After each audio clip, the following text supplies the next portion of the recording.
Alright guys, this is the new Quad A video game. Let's see if it's any good.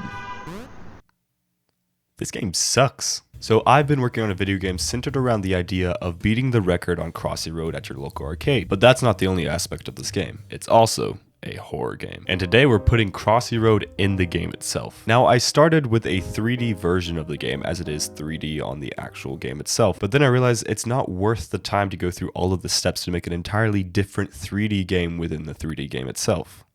So I made a 2D. Also, for some reason when I import the 3D duck I made, my nightmare comes to life. So now I gotta turn this nightmare into the 2D duck that's honestly pretty cute. Getting the movement down for the duck was actually pretty easy thanks to a tutorial from the website kidscancode.org. And also that'll be linked down there. But you wanna know what's not easy?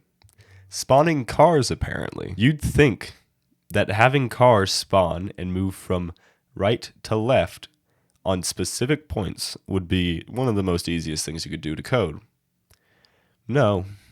It's not. However, I am definitely a beginner at coding, so this is still kind of new to me, but for me, this was almost impossible. Anyways, I was having a problem with basically the cars weren't spawning frequently enough. I fixed this by basically having 3 or 4 rows of the roads be grouped together. So now I have like 15 different groups. However, at first, I had them all stacked up together. So basically, if you had row 1 and row 2, they were in the same group. But because they were on the same exact timer, that means a car couldn't spawn at the same time as it did on row 2, which wouldn't make much sense. So basically what I had changed was if I had rows 1 and 2 in the same group and then 3 and 4 in another group, I would swap it to where 1 and 3 are in the same group and 2 and 4 are in a different group. This made the roads from looking like this to this.